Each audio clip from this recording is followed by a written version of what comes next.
Être leader, c'est créer de la confiance autour de soi. Et être leader, c'est se nourrir de la valeur ajoutée des autres.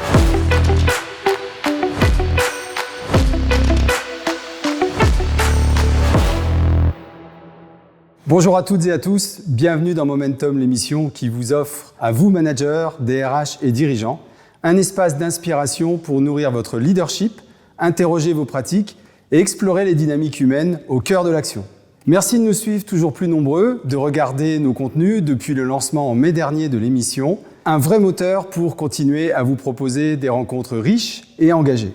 Aujourd'hui est une émission un peu particulière. Pour la première fois, Momentum se déplace à la rencontre de son invité. Nous avons en effet le privilège d'être accueillis au sein de la mairie de Cannes, dans le bureau même de Monsieur le maire. Nous tenons à le remercier chaleureusement pour son accueil. J'ai donc l'honneur et le grand plaisir de recevoir David Lisnard, maire de Cannes, président de l'Association des maires de France et figure publique engagée dans la transformation des territoires, l'innovation publique et le renouveau du service aux citoyens. Au-delà de ses fonctions électives, David Lisnard incarne une vision forte du leadership, celle d'un dirigeant de terrain attaché à l'exigence de résultats, à l'éthique de responsabilité et à la dynamique collective. Un homme qui place l'action au service du sens, dans un monde public souvent contraint, mais aussi porteur de formidables leviers d'impact. Alors, comment manager une collectivité comme on managerait une organisation complexe ? Comment articuler vision politique, performance de gestion et mobilisation des équipes ? Et comment garder, dans tout cela, l'envie d'agir, de transmettre, de faire grandir ? C'est ce que nous allons explorer aujourd'hui, au fil de cette conversation, avec un dirigeant public à la parole libre et à l'engagement affirmé. David Lisnard, bonjour. Bonjour. Et merci de votre accueil. Merci de vos propos. Vous êtes à la fois un grand sportif et un fervent défenseur de la culture. Je crois que vous courez le marathon. Vous êtes aussi défenseur de la culture. En quoi le sport et la culture nourrissent et inspirent votre quotidien ? Alors, il y a une part d'intime, donc ça restera intime, mais l'évidence, me semble-t-il, c'est que le sport et la culture sont les deux éléments qui permettent de nous constituer comme individus libres, tout simplement. Donc, par la culture, on peut se constituer par son univers, son jardin, ses codes, ressentir la poésie des choses et affronter le monde, ne pas être enfermé dans un milieu social, ne pas être dans le déterminisme, donc être libre. Et c'est un capital qu'on peut se constituer quel que soit son parcours de vie, son origine. Il suffit de se le dire que c'est possible. Et par la lecture, par les rencontres, par le cinéma, par toutes les œuvres de l'esprit, on peut s'élever. Et le sport aussi, sur le plan physique. Et les deux sont liés. Donc non seulement on est mieux avec soi-même, mais on est aussi mieux avec les autres. Et le sport en est l'expression parfaite. On retrouve les principes de l'humanisme de base, le corps, l'esprit, être bien aligné, arriver à se dépasser, progresser, connaître ses limites aussi. Donc c'est à la fois ambitieux et essayer humble. De les surmonter aussi. Et les surmonter. Et voyez, là, je vois que vous avez mis un des bouquins dans ma bibliothèque, qui est le dernier Étienne Klein, qui s'appelle Transport physique. Ce livre est remarquable, comme toujours les livres derrière d'Étienne Klein. Et il démontre le danger des intuitions, donc là où les sens peuvent nous amener à l'erreur. Et donc il faut se méfier de ce qui paraît être parfois de bon sens, etc. Mais il part aussi de tous ces petits capteurs, ces faisceaux physiques que l'on a en nous et qui sont en fait des éléments de l'intelligence. L'intelligence, elle est aussi corporelle. Donc sport et culture, pour parler résumé, c'est ce qui permet de s'élever individuellement et c'est ce qui permet de se relier horizontalement avec les autres. Et à Cannes, c'est vraiment deux piliers de l'action municipale. Qu'est-ce qui vous anime aujourd'hui dans vos responsabilités ? C'est toujours de la reconstruction quand on répond à ce genre de questions, mais c'est une vocation d'abord. Moi, je suis pas du tout issu de l'univers de la chose publique. J'ai eu des commerces de vêtements à Limoges et à Cannes, par mes parents. Qui étaient commerçants et sportifs aussi. Mes deux parents, mon père et ma mère, étaient autodidactes. Pas de certificat d'études, même pas le bac. Je suis la première génération à avoir eu le bac, ça paraît dingue aujourd'hui. Mon père était footballeur professionnel, ma mère dans ses étoiles.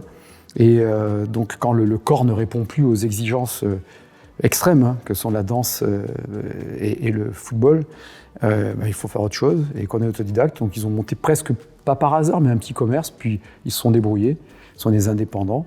Et j'ai repris à la fin des années 90 ça. Et j'ai vendu le dernier commerce en 2016, qui était rue d'Antibes, une petite boutique, qui s'appelait Les Petits Durs, et qui était le dernier magasin qui nous restait. Et voilà, donc, mais j'ai toujours su, pour ma part, j'ai toujours su que je voulais être maire de Cannes, et ça paraît un peu prétentieux, mais que je serais maire de Cannes, même si ça paraissait un peu dingue pour ceux qui m'ont connu quand j'étais adolescent. Et puis, la vocation d'être maire, la passion du pays, je vibre quand il y a la Marseillaise, quand il y a le drapeau tricolore. Je ne supporte plus le gâchis de la France, qui devrait être le pays le plus prospère du monde, parce qu'on a la vertu, la qualité qui est la plus essentielle au XXIe siècle, c'est-à-dire la créativité, mais qu'on se met des boulets de compétitivité par la bureaucratie supérieure à ce qu'il y a ailleurs, par les prélèvements obligatoires, l'impôt, les charges, enfin, tout ça, vous le connaissez par cœur. Et puis par des procédures stupides, dont on parle très bien d'ailleurs Juliette Funès, que vous connaissez dans votre univers. Oui. Et puis tout simplement, je suis père de famille, quoi. Donc je pense à mon pays, je pense à ma ville, mais je pense à mes enfants tous les jours. Et faire en sorte que dans mon engagement national, je puisse essayer de contribuer à ce que la France se ressaisisse, à ce qu'elle retrouve la liberté entrepreneuriale, l'ordre public, la cohérence, la cohésion par la culture précisément, par l'instruction qui est la base de tout. On devrait être affligé par l'effondrement éducatif de la France, ça devrait nous obséder, comment on sort de ça, et envie que mes enfants, mes filles, mes fils puissent se projeter en France et se disent nous pourrons être prospères en France, nous pourrons être libres en France, nous pourrons être heureux en France, parce que la France, ça va être le pays de la qualité de la vie. Alors dans cette émission, on a pour objectif aussi de donner de l'élan au management, ce qui est important aussi dans l'univers de l'entreprise. Et j'aimerais connaître un peu votre définition du leadership. On entend beaucoup de choses sur le leadership. Vous êtes un homme public, vous êtes un homme engagé. Quelle définition avez-vous ? Je crois qu'il n'y a pas de définition à donner, parce que leadership, c'est un anglicisme, c'est celui qui est devant. Hein. Donc, c'est être... Quand on le vit, j'ai vécu des deux côtés, j'ai été salarié, j'ai été patron, j'ai été directeur général d'entreprise, donc ad notum, propriétaire de commerce, maire, mais j'ai été aussi adjoint au maire, donc j'ai été des deux côtés de la barrière. J'ai fait plein de petits boulots quand j'étais jeune, j'ai eu plein de refus, donc j'ai vu la spirale de la défiance qui pouvait être destructrice, et au contraire, quand on arrive à être en confiance, tout ce que l'on peut faire, donc être leader, c'est créer de la confiance autour de soi. C'est d'essayer de faire en sorte, me semble-t-il, que de mettre les bonnes personnes à la bonne place, c'est la palissade, hein, mais c'est donc, et plus j'avance en âge, plus je me rends compte à quel point il est important de comprendre que les mêmes individus peuvent être mauvais, voire déloyaux, dans certaines circonstances, alors que quand ils sont à la bonne place, ils sont hyper loyaux et super bons. Après, il y a des gens qui sont géniaux, qui sont bons partout, puis il y a des enfoirés qui sont déloyaux partout, si vous voulez. Mais le fait d'essayer de comprendre et être leader, c'est se nourrir de la valeur ajoutée des autres. Moi, j'ai eu beaucoup de chance, et j'ai rencontré des leaders aussi. Et vous savez, c'est pour ça que j'ai du mal à répondre à ce genre de questions, parce qu'il n'y a que des cas différents. Donc, tracer des perspectives, c'est travailler, être leader. Là aussi, c'est une évidence. La légitimité, elle vient quand même du respect que vous incarnez, et le respect, il vient très souvent du travail. Il vient de la constance. Je prends des décisions qui engagent les autres. Quand je prends un arrêté municipal, si je décide d'une nouvelle organisation municipale, de recruter, de licencier, il n'y a rien de plus dur dans la vie que de licencier, y compris des gens bien, mais ça m'est arrivé, y compris en mairie d'ailleurs. Je me mets toujours à la place, je me sens toujours du côté de celui à qui s'applique la décision. Alors, plutôt que du côté de celui qui la prend, qui en l'occurrence, c'est pas du tout la schizophrénie, c'est d'essayer de comprendre qu'une décision est légitime lorsqu'on la ressentirait légitime, y compris si elle s'appliquait à nous, si on la comprenait. Donc déjà, ce qu'on dit aux autres, il faut se l'appliquer à soi-même. Il faut être exigeant avec soi-même. Et juste pour terminer là-dessus, j'ai eu la chance, moi, de rencontrer des gens bien dans ma vie. J'ai eu beaucoup de chance. D'abord, j'ai une équipe géniale. J'ai la chance d'avoir des gens autour de moi qui sont meilleurs que moi. Et puis, ce que je sais, ce que j'ai appris, c'est pas de ceux qui m'ont donné des conseils. C'est pour ça que je n'en donne pas. Ce que j'ai appris, c'est plutôt de ceux qui me montrent l'exemple. Qui m'ont montré l'exemple. À commencer par mes parents. Inspiré. Oui, à commencer par mes parents. On n'intellectualisait pas les choses, mais ils étaient indépendants. Ils ont eu des moments de prospérité, des moments de grosses galères, mais il y avait toujours une dignité. Et ça change tout, et ça inspire le respect. Puis j'ai eu la chance d'avoir une première expérience dans la vie publique comme directeur de cabinet, c'était court, 3 ans, avec Jacques Pélissard. On communiquait peu oralement, c'était beaucoup par parafage, j'étais son directeur de cabinet, son attaché parlementaire, mais ce qu'il me disait était aligné avec ce qu'il faisait et ce qu'il était. Et j'ai toujours gardé cette leçon-là. Puis ensuite, j'ai rencontré Bernard Brochant, qui était un style totalement différent, mais qui croyait à la jeunesse, qui croyait aux idées, qui était un développeur. Donc c'est d'être curieux, de lire. La meilleure école du management, c'est De Gaulle, quand vous lisez Le fil de l'épée. Vous savez, les fameuses phrases, au fond des victoires d'Alexandre, on trouve toujours Aristote. La véritable école du commandement, c'est la culture générale. Donc c'est avoir cette ouverture d'esprit, ensuite de prendre une décision, et d'être fiable, et de la tenir, et vous créez autour de vous de la constance, de la fiabilité et de la performance. Est-ce qu'il y a pour vous une différence entre exercer un leadership dans l'environnement public, dans le domaine public, et dans le domaine privé ? Je vais peut-être vous surprendre, mais j'en vois pas beaucoup de différence en réalité. Alors, ce qui est difficile, la difficulté dans le public, c'est que notre condition matérielle de vie ne dépend pas forcément de nos résultats. Non.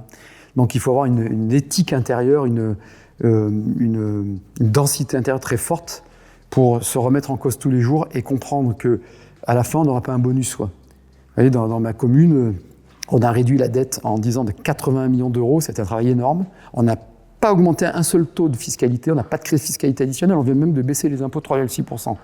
On a multiplié par 10 la capacité d'autofinancement. Donc on a été toujours de créer de la valeur ajoutée, de la productivité. Alors il n'y a pas de notion d'amortissement en comptabilité publique, mais une sorte d'EBITDA, enfin bref, et ensuite de résultats. Mais il faut tous les jours se dire que c'est nécessaire pour rendre un bon service. Donc la motivation, elle vient de la capacité à produire du service, mais c'est à peu près pareil. On a des ressources, il faut les optimiser. On ne distribue pas du profit ou du dividende, on distribue de l'intérêt général, de l'action publique.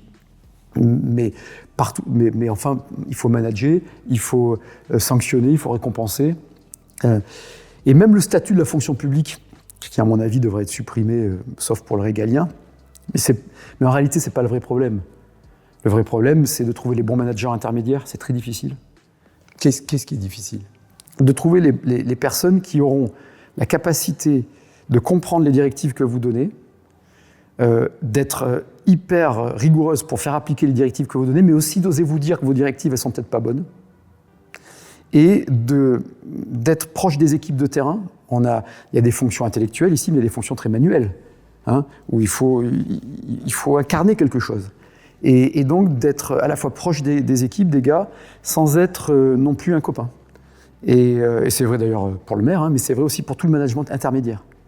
Donc je ne sais pas si ça répond à votre question. Mais... Si, ça me permet de faire la transition avec le management, mais j'ai quand même une question en préambule, c'est comment gérez-vous la proximité que vous avez avec les personnes, parce que vous êtes un homme de terrain, et donc les citoyens, et la prise de hauteur stratégique. Parce que, est-ce que c'est quelque chose qui se fait en simultané ? Est-ce que c'est des moments que vous vous accordez ? Oui. Alors par rapport au privé public, je repense à la question précédente, on est sur un marché captif, mais de moins en moins. Parce qu'on peut se dire que les recettes elles sont assez stables, contrairement au dans le privé, il faut aller chercher le client tous les jours. Mais enfin, j'ai vu des entreprises en monopole privé, vous prenez une concession autoroutière, c'est plutôt captif aussi. Donc, et dans le public, on essaie aussi maintenant de trouver des recettes qui ne soient pas des recettes fiscales, qui soient des recettes générées par l'activité. Bon, voilà, je ferme la parenthèse. Pour revenir à votre question, oui, c'est simultané. Je dis souvent que le maire, c'est un praticien du quotidien. Vous êtes un peu le médecin généraliste de l'action publique, quoi. Donc, il faut faire des bons diagnostics, il faut donner des bonnes prescriptions, ou les moins mauvaises possibles, et vous ne pouvez pas procrastiner. C'est-à-dire que vous ne pouvez pas faire en même temps. Voilà, vous voyez à quoi je fais allusion. Vous ne pouvez pas créer la commission machin bidule pour étouffer un truc. Donc, si quelqu'un vous demande une terrasse, il est légitime parce qu'il crée de l'activité, de l'emploi, mais celui qui habite au-dessus, qui veut dormir tranquille, il est légitime pour dire qu'il ne faut pas de terrasse, donc il faut trancher. Vous ne pouvez pas dire je fais une demi-terrasse, quoi. Voilà, donc il faut trancher. Et toute la journée, on prend des décisions sous la mitraille parfois. On l'a vu pendant le Covid, on le voit pendant les crises. Moi, ici, on affronte des crues éclairs. Il n'y a plus d'électricité, plus rien, il faut diriger. Donc, et on prend des décisions, et les gens attendent de vous, vous preniez des décisions. Les gens acceptent de ne pas être d'accord avec vous. C'est pour ça qu'il ne faut pas chercher à plaire. En revanche, ce qu'ils ne supportent pas à juste titre, c'est qu'on se moque d'eux. c'est qu'on soit hypocrite, et qu'on soit pas solide. C'est peut-être de ne pas savoir pourquoi la décision est prise. Oui, plus que le comment et le quoi. Donc pour revenir à votre question, il y a le pourquoi. Moi, à chaque fois, je le disais à mes collaborateurs, je me souviens quand j'avais commencé, quel est le pourquoi? Quelle est la finalité? Ne confondez pas les modalités et les finalités. Si vous faites des modalités et une finalité, vous êtes un technocrate. Mais si vous ne comprenez pas les modalités, vous êtes un démagogue et de toute façon, vous parlez dans le vide. Donc, il faut avoir une technicité, il faut se sourcer, il faut se documenter, mais il faut aussi prendre de la hauteur et se dire, on sera où en 2030, on sera où en 2035, quels sont les avantages discriminants, compétitifs de notre commune. Toutes les villes ont une identité, donc toutes les villes peuvent être des marques potentielles. Et comment on développe la ville pour apporter du service à tous, aux pauvres, aux riches, aux intermédiaires, et créer des effets d'entraînement sans tomber dans l'infantilisation. C'est peut-être ça aussi, être un leader, c'est avant tout donner du sens. Oui, alors, c'est ce qu'on trouve maintenant, vous savez, depuis une dizaine d'années, la mode de la raison d'être, etc. Et on est les jeunes, cherchent du sens. Enfin, moi, je pense qu'on a toujours cherché du sens depuis. Quand on disait Aristote tout à l'heure, depuis les Grecs, on sait qu'il faut même les Phéniciens chercher du sens dans le commerce. Hein. Donc, oui, il faut donner du sens. Mais ça suffit pas. Il faut, parce que la finalité se fait aussi dans l'action. Hein. L'action est génératrice aussi de sens. C'est pour ça que la vie c'est plus subtil que simplement, comme je viens de le faire, opposer la modalité et la finalité. Mais enfin bon, on va pas faire de la philosophie de bas étage, j'en aurais pas le niveau. Et ensuite c'est une question de comportement aussi. Donc toujours se documenter, essayer de voir ce qui fonctionne ailleurs. Comprendre les singularités locales, donner des objectifs, écrire. Moi, il faut écrire. Il faut lire et il faut écrire. Ça, il faut prendre le temps de poser sur le papier, de structurer votre pensée. Autrement, c'est évanescent et c'est médiocre. Donc, il faut prendre le temps. Il faut accepter d'avoir des chemins de traverse intellectuels. Ça, c'est le plus dur, parce qu'on est tellement submergé de bureaucratie. Donc, arriver à trouver des moments où on peut avoir l'esprit qui s'évade. Et c'est jamais du temps perdu, parce qu'on trouve des idées. Et ça, ces moments-là, c'est quand vous courez, quand vous faites votre jogging. Vous avez complètement raison, c'est quand je cours, quand je prends l'avion, de temps en temps. Voilà. C'est pour ça que je demande qu'on ne foute pas connecter tous les avions, là, comme ça va arriver. Quand les vacances, les quelques moments de vacances où on casse un peu le rythme, voilà, il faut prendre le temps de réfléchir un peu, mais ensuite il faut décider, il faut travailler, évidemment. Enfin, tout ça sont là aussi des banalités. Et puis, dans le comportement, c'est physique, voilà. Ouais, allez, l'essentiel, c'est que c'est quand même très physique. La chose publique est très physique. Ouais. Vous ne maîtrisez pas votre agenda, c'est le plus dur. Donc quand on vous met là, on vous met ici, etc. Donc il y a des moments où vous n'êtes pas en forme. Mais il faut être en forme, parce que les gens ne comprennent pas que vous ne soyez pas en forme, ne comprennent pas que vous soyez énervé. Donc ça, il a fallu que moi je le comprenne. Et c'est très physique. Et quand vous êtes en forme, c'est formidable, c'est une communion avec les habitants, avec les équipes. Moi j'adore le matin, je fais les tournées matinales, je vois des gars, ils nettoient la rue, ils sont bons, les jardiniers, c'est des gens bien, quoi. Et c'est très très physique. Ça veut dire qu'il faut de la proximité, mais qu'il ne faut pas de la familiarité. Parce qu'autrement, vous tombez dans le clientélisme. Donc quelqu'un peut vous embrasser, pourquoi pas, on est dans le sud, mais c'est pas pour ça. Moi, comme je dis, en tant que maire, je n'ai pas de famille et pas d'amis. Et pourtant, dans ma vie, le plus important, c'est ma famille et mes amis. Mais comme maire, je n'ai pas de famille et pas d'amis. Voilà, il n'y a pas de... et ça, les gens le savent maintenant. Même ceux qui ne m'aiment pas, jamais ils pourront me reprocher d'avoir privilégié tel ou tel. Ou alors c'est dans leur fantasme. Et c'est très important. C'est ce qui fonde l'autorité. Hannah Arendt, dans La crise de la culture, a défini l'autorité. L'autorité, c'est une augmentation. L'étymologie d'autorité, c'est l'augmentation. On en revient à l'élévation. Donc c'est augmenter les autres. Alors, augmenter, peut-être les payer plus, mais c'est augmenter les capacités, les siennes et celles des autres. C'est ça l'autorité. D'ailleurs, je dis souvent, parce que j'anime des formations en entreprise, je dis souvent, les gens, quand ils sont nommés managers, essayent tout de suite d'acquérir une légitimité. Et je leur dis tout le temps, la légitimité, elle va se faire par conséquence. Elle se constate. Ouais. Et l'autorité, elle se construit dans le temps. Exactement. Et donc, notamment, je vous rejoins sur les actes, notamment qui sont... Vous avez commencé à parler de management, donc je voudrais justement qu'on parle management d'équipe, si vous voulez bien.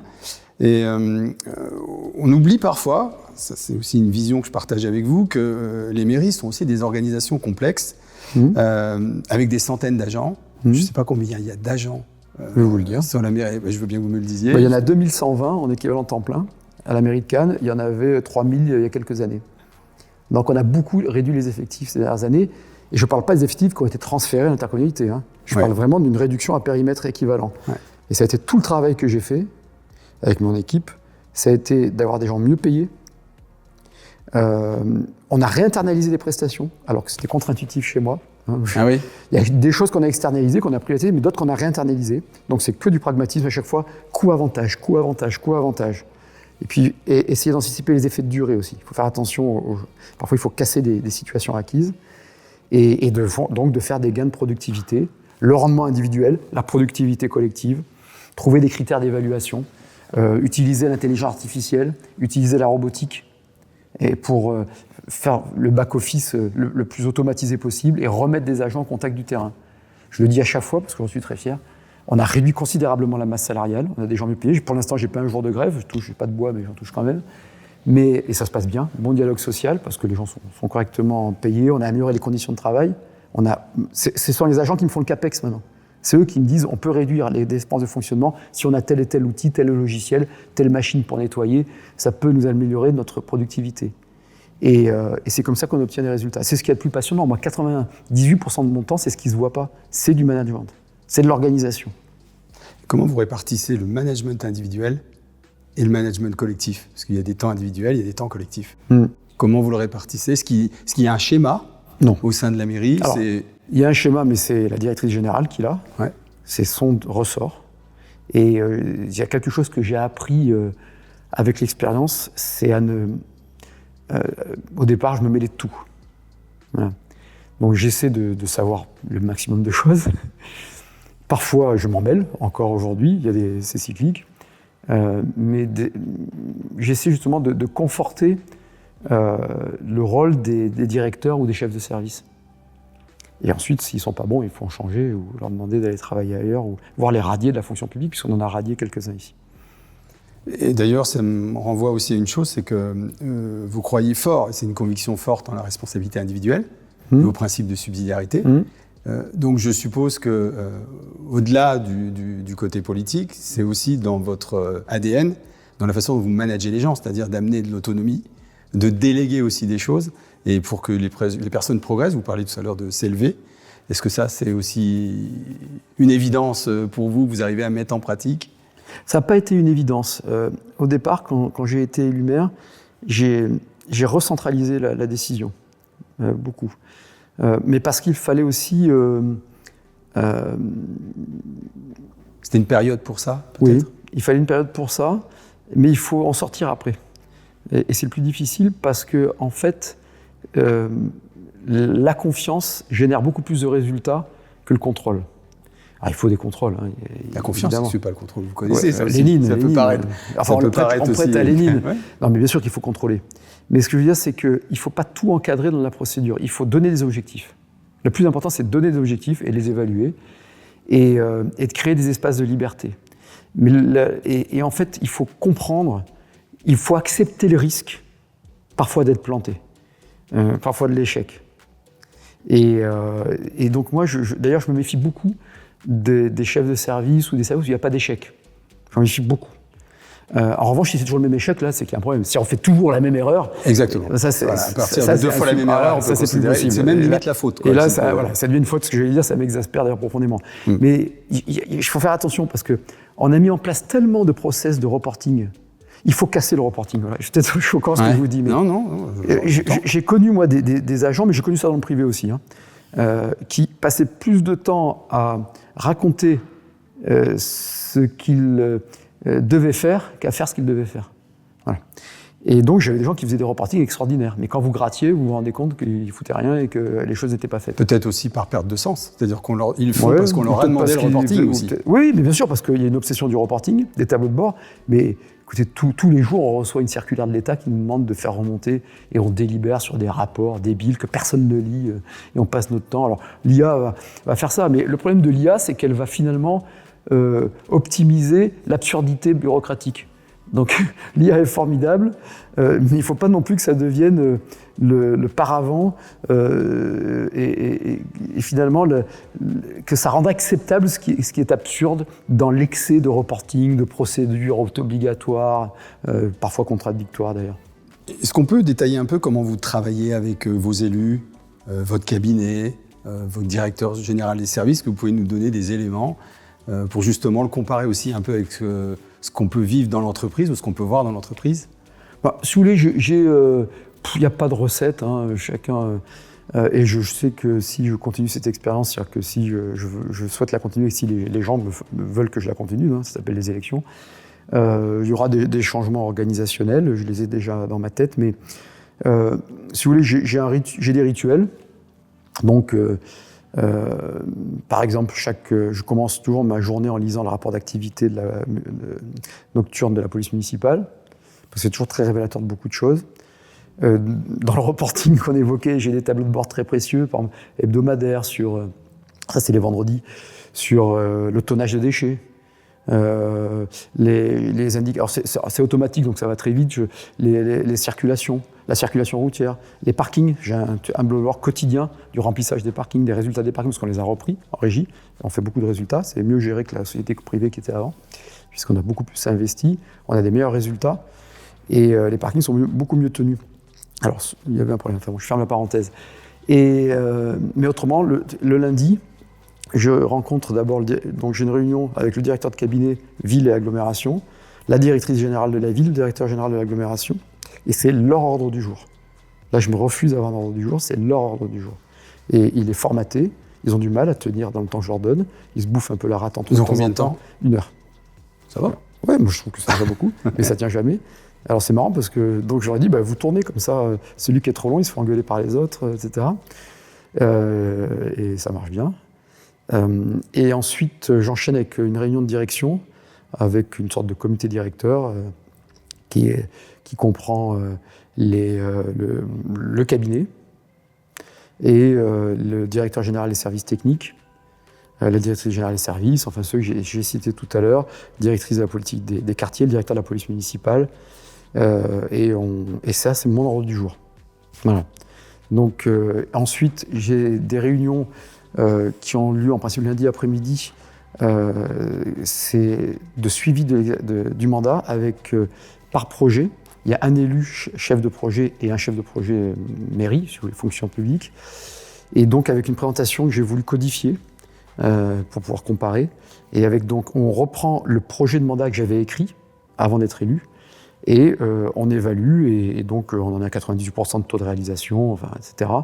Et on voit les difficultés, ce qui va plus vite que prévu, ça arrive, ou moins cher que prévu, ce qui est plus cher, ça arrive aussi, ou plus long que prévu.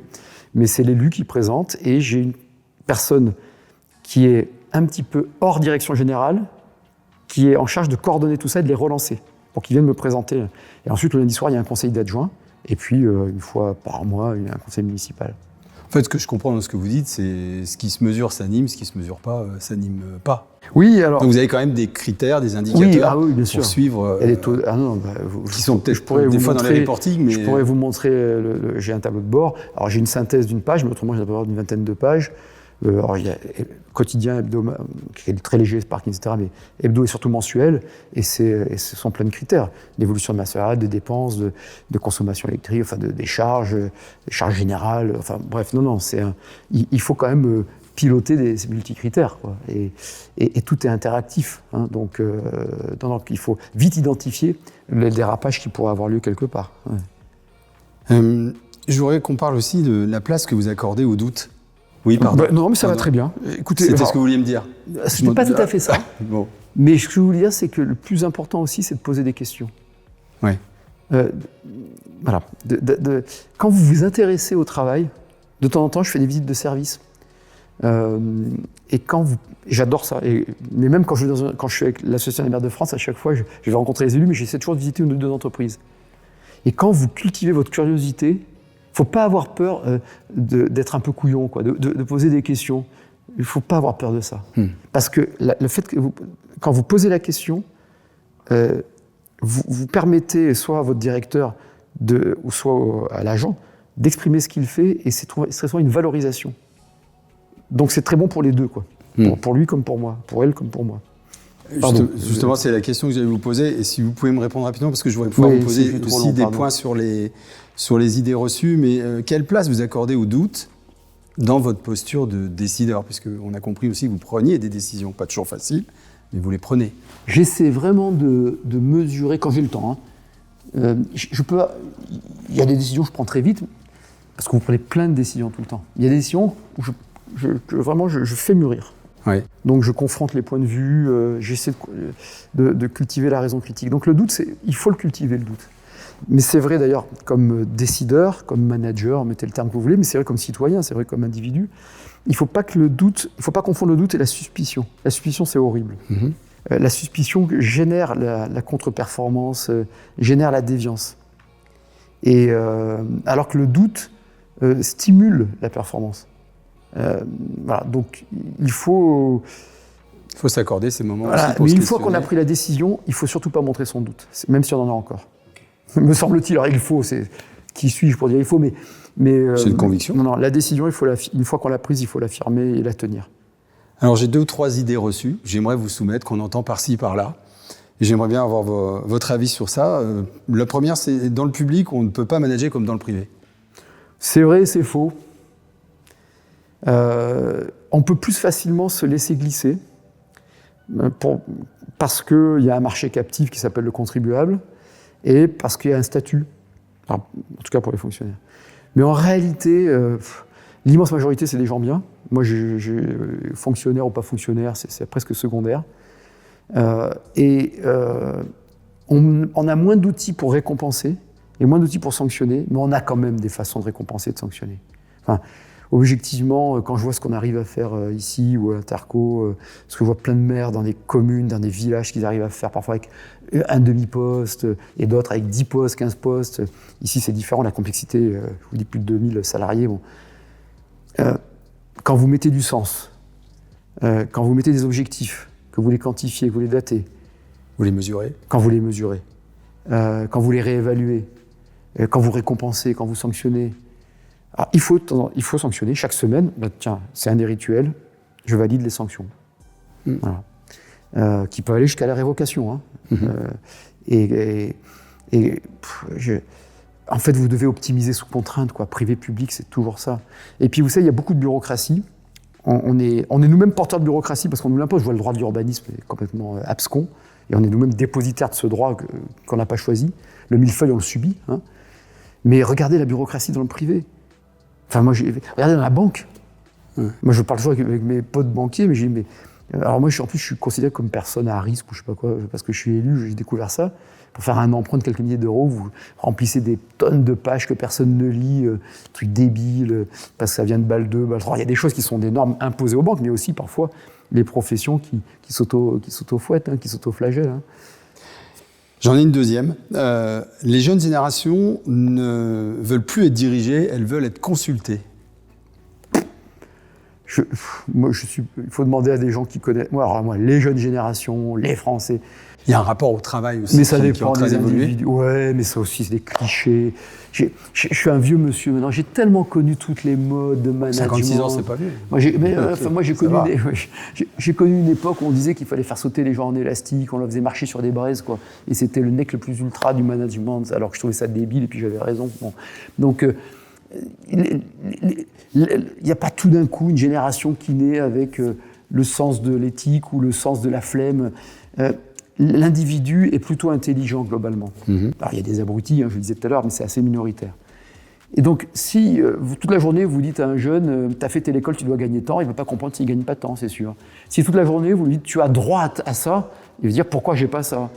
Mais c'est pareil pour les vieux, quoi. Enfin, si vous développez une culture de l'excuse, une culture du guichet, les gens ils s'adaptent, ils sont intelligents, ils vont au guichet, ils vont à l'excuse. Si en revanche vous leur dites, si tu bosses, tu vas en baver un peu, tu vas galérer, il y aura un peu d'injustice, mais tu vas voir à un moment donné, ça s'enclenche et tu vas réussir et tu vas t'épanouir bien mieux qu'en se contentant de collectionner les timbres chez toi et en faisant du télétravail.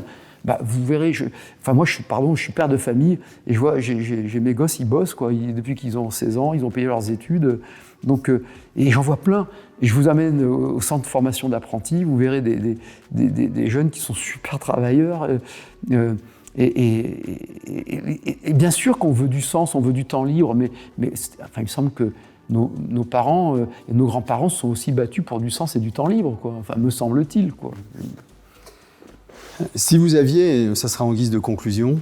J'étais trop long.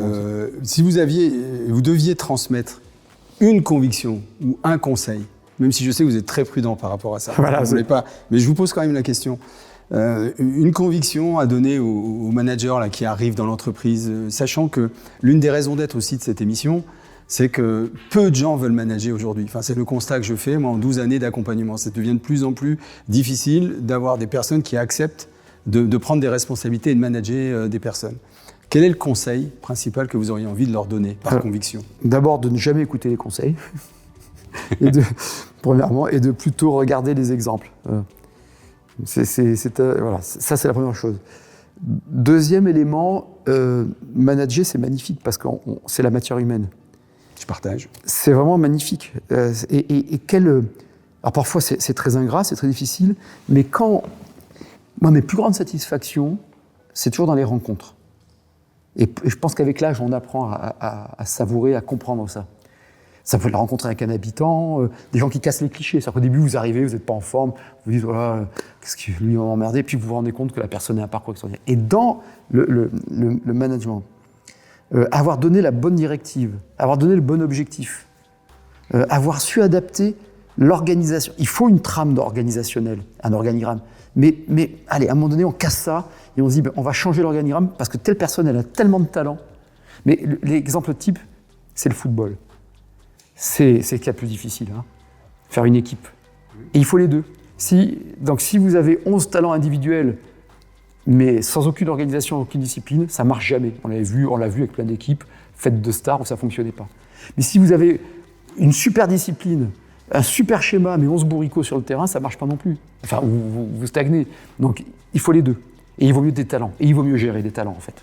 C'est plus compliqué, mais quand vous arrivez à mettre le talent dans la bonne voie, au bon poste, organiser les autres avec, créer une interaction positive. Adéquation profil. Il y a un effet multiplicateur. Et là, vous dites, putain, aujourd'hui, j'ai fait quelque chose d'extraordinaire. Je n'aurais jamais pu faire si je n'avais pas été manager.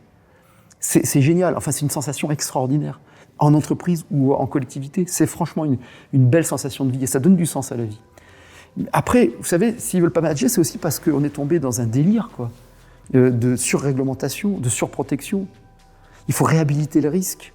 Il faut comprendre que le risque doit être rémunéré. C'est vrai dans le management, c'est vrai dans le risque humain. Si à chaque fois que vous dites à quelqu'un qu'il faut arriver à l'heure, parce que lui, vous savez qu'il faut qu'il arrive à l'heure. Il y a des gens, il ne faut surtout pas leur dire d'arriver à l'heure. Si vous leur dites d'arriver à 9h, ils viennent à 9h15. Si vous ne leur dites rien, ils viennent à 8h. Moi, je dis comme ça. Bon. Puis il y en a d'autres, il faut une pointeuse. Mais si à chaque fois vous dites à quelqu'un qui est en retard, écoute, arrive à l'heure parce que c'est tes collègues, et c'est le collectif qui empathie, et qu'à chaque fois vous prenez une plainte pour harcèlement, vous voyez, c'est-à-dire que la judiciarisation a créé d'énormes problèmes aussi. C'est pour ça qu'il y a des gens qui ne veulent plus manager, parce que c'est infernal. Les histoires de wokisme, etc., c'est abominable, si vous voulez. Donc il faut peut-être retrouver de la simplicité. Du courage humain, de la simplicité. C'est peut-être ça qui va ramener aussi des vocations vers le management. Le message est passé. David Lisnard, merci beaucoup. Merci à vous, merci de votre intérêt. Consacré du temps, d'avoir accepté de répondre à nos questions. Merci à toutes et à tous d'avoir suivi cette nouvelle émission de Momentum. Pensez à vous abonner à notre chaîne YouTube, Momentum l'émission, créée en collaboration avec le studio Chamberlain, à liker, à commenter. N'hésitez pas, les petits commentaires, ça nous aide beaucoup aussi à progresser. Et bien sûr, activez la cloche pour recevoir directement les prochaines publications. Cela nous aide énormément également à faire grandir ce projet. Un grand merci à monsieur le maire de Cannes, David Lisnard, pour la qualité et la clarté de ses réflexions, des échanges riches et éclairants qui témoignent d'une vision forte du rôle de leadership au service de l'action collective et de l'intérêt général. Je vous dis à très vite.